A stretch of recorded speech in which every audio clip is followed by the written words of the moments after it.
Pimply राज्य में आज राजा भीमदेव ने अपने दरबार में एक वैचारिक सम्मेलन का आयोजन किया था, जिसमें पूरे भारतवर्ष के विद्यालयों के सबसे उत्कृष्ट विद्यार्थी भाग ले रहे थे। भाग ले रहे सभी छात्रों के लिए दान दक्षिणा थी और जीतने वाले उम्मीदवार के लिए थी राजा के मंत्रिमंडल में मंत्री पद की कुर्सी।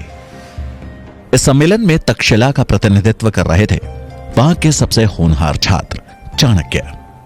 दरबार में राजा के महामंत्री कृष्ण स्वामी सभी प्रतिभागियों से एक एक कर देश के समाज के हित के बारे में प्रश्न पूछ रहे थे, लेकिन अब तक एक भी प्रतिभागी ऐसा नहीं मिला था जो उनके प्रश्नों का संतुष्टिजनक उत्तर दे सके। और अब बारी आई चाणक्य की। उन्होंने राजा और पूरे मंत्रिमंडल को नमन कर अपना परिचय दिया। उसके बाद वो अपनी शिखा की गांठ को कसते हुए आ खड़े हुए राजा के सामने प्रश्नों के उत्तर देने। उनके चेहरे पर एक शालीनता का भाव था। महामंत्री ने चाणक्य से अपना पहला प्रश्न पूछा, सबसे बड़ा शत्रु कौन? चाणक्य मुस्कुराए और बोले, अहंकार। अहंकार से बड़ा और कोई शत्रु नहीं। वहां बैठे मंत्रीगणों ने चाणक्य की प्रशंसा की। कृष्ण स्वामी ने अगला प्रश्न पूछा, सबसे बड़ा धन क्या है? चाणक्य बोले, विद्या। विद्या ही सबसे बड़ा और अनमोल धन है। उत्तर सुन प्रतिभागियों ने तालियां बजानी शुरू कर दी, लेकिन राजा भीमदेव ने उस उत्तर में कोई रुचि नहीं दिखाई।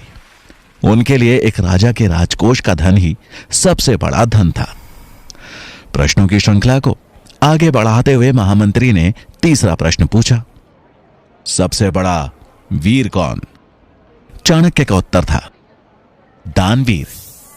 चाणक्य का यह उत्तर राजा भीमदेव को चुभ गया। उन्हें लगा मानो चाणक्य उनकी संपन्नता, उनकी वीरता का उपहास कर रहा हो। उन्होंने अपने क्रोध को काबू में करने के लिए राज सिंहासन को कस के पकड़ लिया। चाणक्य राजा की भावनाएं भांप गए, लेकिन बगैर किसी चिंता के भाव को उजागर किए खड़े रहे। वहां बैठे प्रतिभागी और मंत्रिमंडल ने जब राजा को देखा तो वो सहम गए। महामंत्री अगला प्रश्न पूछने ही वाले थे कि राजा भीमदेव ने अपने हाथ के इशारे से उन्हें रोक दिया। राजा के चेहरे पर गुस्सा साफ झलक रहा था। उन्होंने भारी आवाज में कहा, इस ब्राह्मण छात्र से अगला प्रश्न हम पूछेंगे। सभा में सन्नाटा छा गया।